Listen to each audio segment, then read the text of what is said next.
She called at 3:17 in the morning. I know the exact time because I stared at my phone for 4 full rings before I answered, and my screen had been dark long enough that when it lit up, it burned. Her name glowed there. Nadia. And something about the hour, the specific wrongness of it, made my chest tighten before I even pressed accept. She said one sentence, 7 words, then she hung up.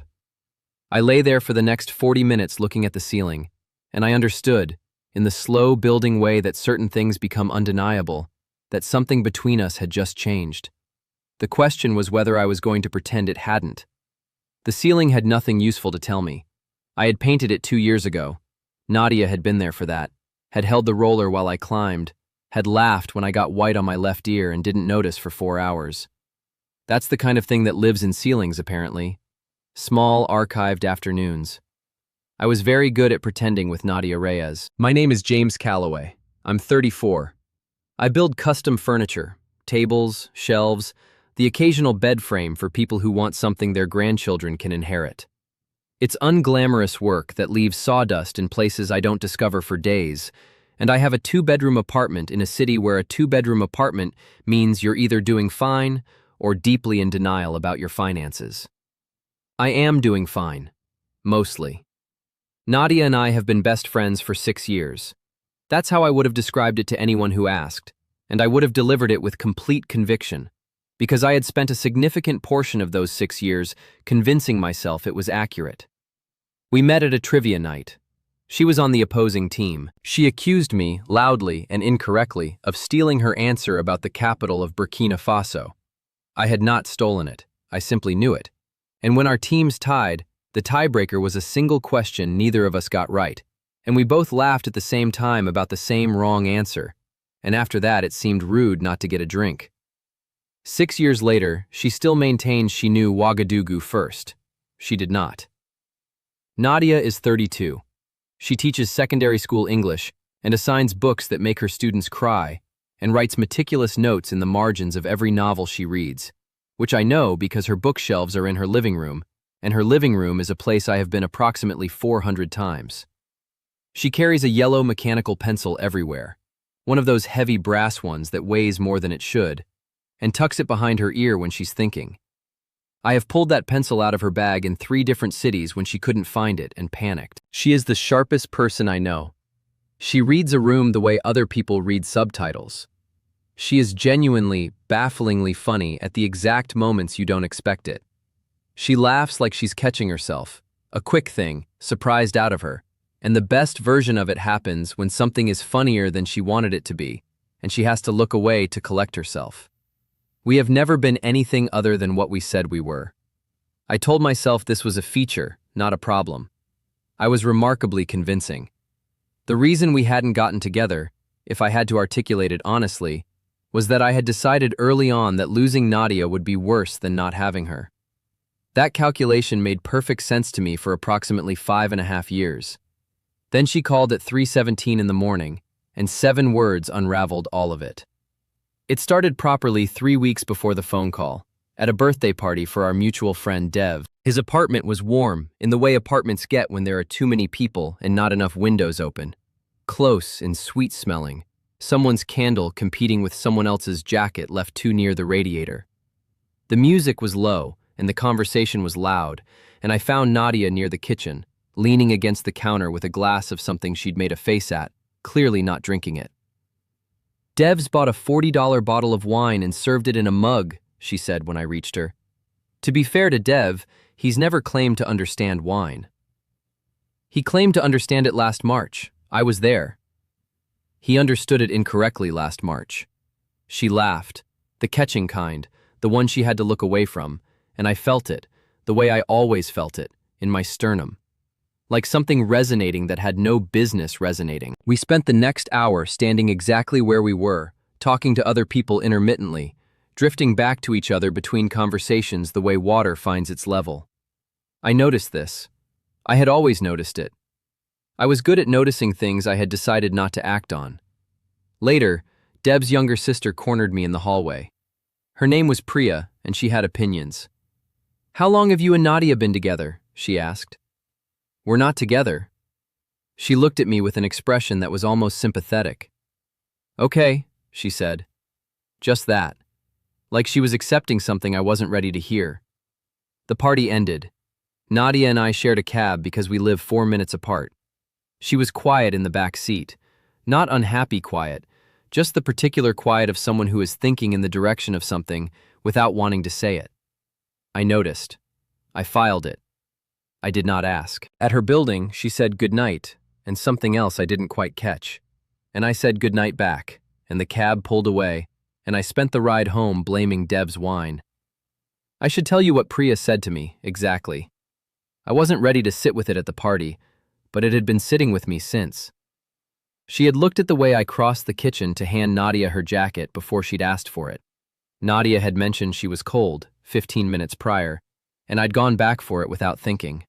And Priya had said, "She's been in love with you for years, and you look at her like you're doing inventory." I told myself Priya was 23 and speculative, and had drunk more of Dev's expensive wine than I had. I told myself this with moderate success. The following Tuesday, Nadia and I had dinner at the Italian place near the park, which is what we do roughly every 2 weeks. Halfway through her pasta, she said, without particular segue, "Lena set me up with someone." Lena was her work friend. The setup meant someone appropriate and adult and willing to see Nadia for what she was, and I felt something pass through me so quickly I almost didn't catch it. Not quite jealousy, the cousin of jealousy, wearing jealousy's coat. "How was it?" I said. "Fine." She turned her fork once. "He was fine." Fine as in actually fine? Or fine as in I'm being polite about a man who described himself as an entrepreneur? Fine as in he was lovely and kind, and I spent the whole dinner wishing I was somewhere else. She looked up. "I think that's unfair of me." "Or you just weren't interested?" "Yes." She looked at her pasta again. "That's probably what it was." She changed the subject. I let her. But I heard it. The particular shape of that answer. The pause before, "That's probably what it was." And I tucked it somewhere I pretended not to keep things. A week before the phone call, something else happened that I was not equipped to ignore. I was in her apartment on a Sunday afternoon, doing nothing in particular, reading on her sofa while she graded essays at her desk, which is something we do and which is embarrassingly domestic of us. But 6 years of friendship normalizes things that should raise flags. When her phone rang. She looked at the screen, took it to the kitchen. I was not listening. I am not the kind of person who listens to people's private calls. But her apartment is small, and at some point the conversation went quiet in a way that made me look up. She was standing in the kitchen doorway, not quite in the room. Her back was half to me. She was saying something in a low voice, and then she said, clearly, because her voice rose without her meaning it to, "It's not like that with him." A pause. Then, quieter. "It's different with him. That's—" She turned, saw me not reading, and said into the phone, "I'll call you back," and hung up. She sat back down at her desk, picked up a red pen, set it down. "Sorry," she said to the desk. "You don't have to—" "Lena," she said, She has theories about things. It's nothing." I nodded. I looked back at my book. I read the same sentence 4 times and retained nothing. "It's different with him. Not different bad. Just different." Said in the voice she uses when she's saying something true that she would prefer not to be true. I am someone who notices things. 3 days after that, I was at her apartment helping her move a bookcase. This sounds more heroic than it was. The bookcase is 50 centimeters from its original position, and the exercise took 45 minutes because she has opinions about which wall deserves Wolf and which can handle the detective fiction.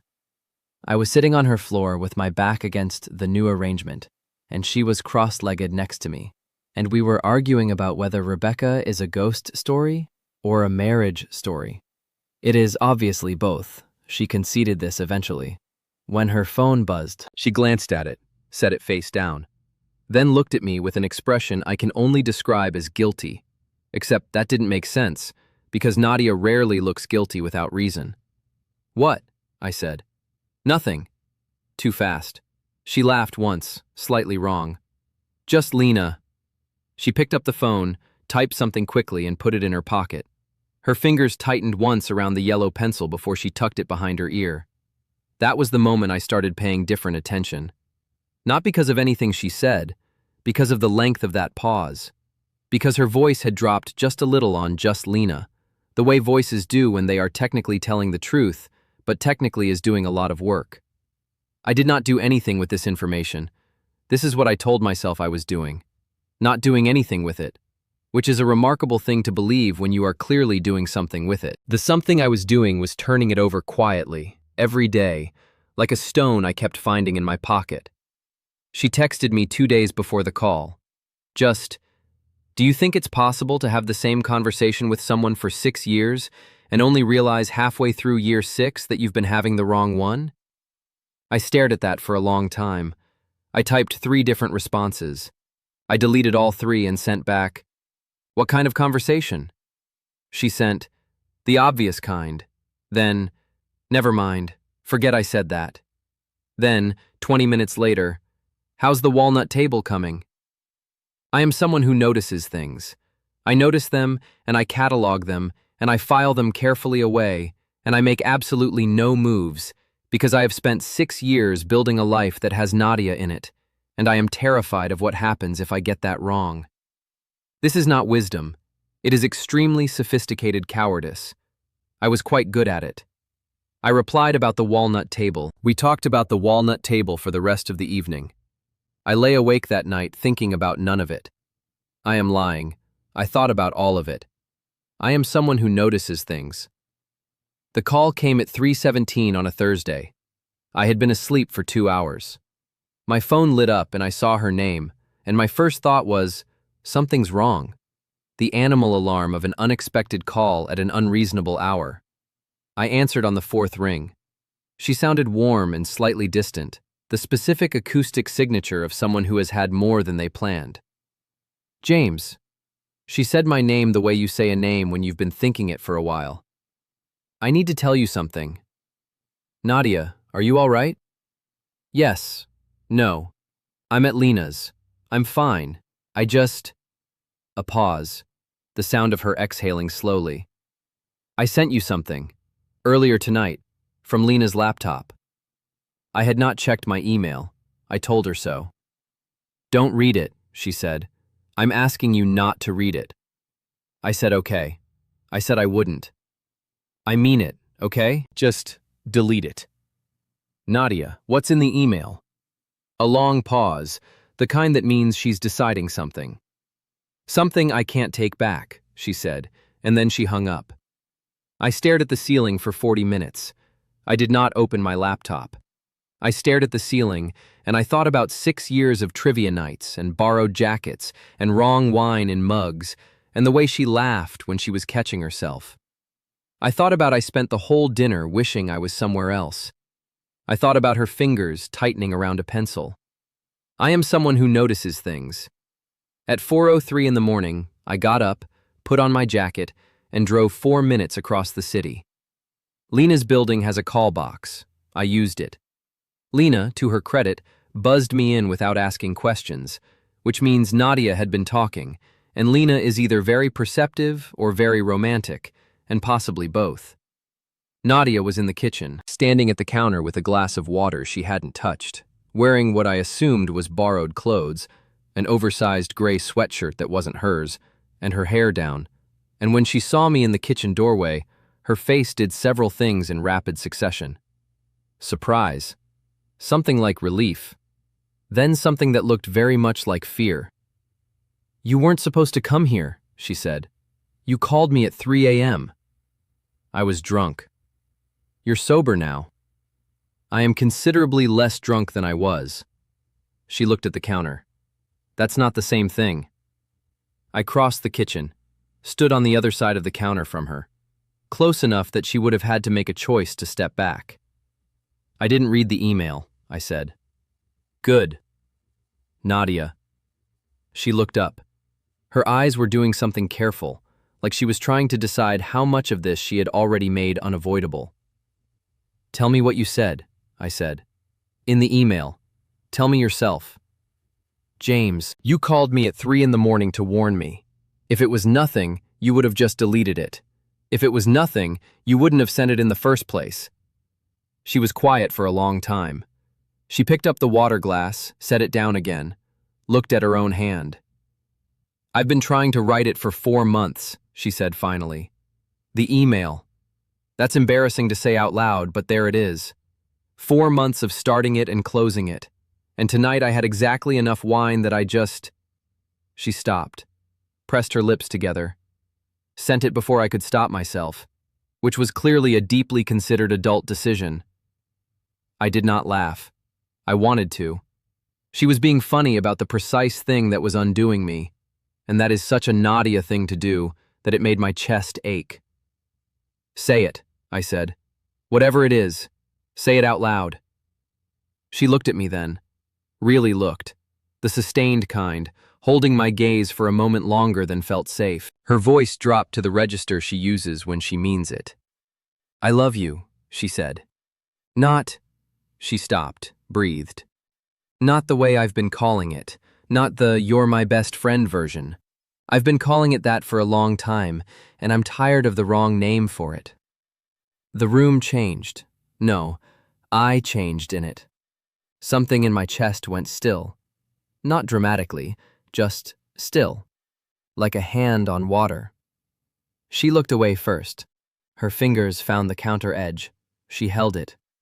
You don't have to say anything. Lena has a sofa. I can sleep on Lena's sofa. And tomorrow we can... Nadia. We can pretend... Nadia. I waited until she looked at me again. I drove here at 4 in the morning. She blinked. I didn't read the email, I said. I could have read the email and stayed home and found some way to think around it. Instead, I got in my car. I let that sit for a second. Ask me why I got in my car. She was very still. The kind of still that means she's listening with her whole body. Because I've been doing inventory, I said. For years, every single thing about you, cataloged and filed and carefully not acted on, because I decided at some point that not losing you was the most important thing. And somewhere in the last 6 years, I forgot that was supposed to be a calculation I was making, not just the way things were. I looked at her. Every time something good happened, you were the first person I wanted to tell. When something went wrong, still you. I told myself that was just friendship. I was spectacular at telling myself things. Her mouth moved. Nothing came out. When you told me the date was fine, I said, and then clarified that fine meant you spent the whole evening wanting to be somewhere else. I drove home and I sat with that, and I didn't do anything with it, because I'm very good at not doing anything with things. I reached across the counter and touched her hand, just the back of it, light enough that she could pull away without it being a thing. I'm done not doing anything. She looked at my hand on hers. Her fingers turned over, slowly, and held on. For the record, she said, and her voice was not quite steady. The email is significantly longer and more embarrassing than what I just told you. You can show me the email at a reasonable hour. It has a bullet point list. Of course it does. I couldn't hold it anymore. I laughed, and she laughed, the catching kind, the surprised one, and Lena appeared in the doorway, looked at us, said, "Finally," at a volume that was absolutely intentional, and disappeared again. We stood in Lena's kitchen for a while after that, her hand in mine, and a glass of untouched water between us, and the particular quiet of 4 in the morning, which is actually a very good hour once you stop being alarmed by it. 3 months later, she moved the bookcase again. Not far, 1/2 meter maybe. She had decided the Bronte sisters deserved different light. I moved it without complaint, which is either love or the natural tolerance a furniture maker develops for people with opinions about shelving. She still carries the brass pencil. It still ends up in places she can't find it. I still know where it is before she asks. A year after that, she showed me the email. It did have a bullet point list. It was very long and very honest and not remotely embarrassing. Or it was embarrassing the way true things sometimes are, which is to say, it made me feel like the specific kind of fool who had wasted time he didn't have to waste. I told her this. She said she had a bullet point list about that too, and showed me nothing, and smiled in the way she smiles when she has won something fair and square. Years later, when people ask how we got together, they always find the story hard to believe. A drunk call at 3 a.m., a warned not to read email, a 4-minute drive across a city at 4 in the morning. Nadia says she panicked and nearly ruined it. I say she said the true thing out loud, and I finally caught up with myself. We are both correct. We are often both correct. It has become a running theme. What I know is this: nothing between us changed that night in Lena's kitchen. Something that had already changed just finally had the right name for it. It wasn't new. It had probably always been her. What would you have done if your best friend called you at 3 a.m. and said something they immediately tried to take back? And have you ever had something sit between you and someone you loved, unspoken, just waiting, until one moment finally broke it open? Tell me your story in the comments. If this one got you, leave a like, subscribe, and I'll see you in the next one.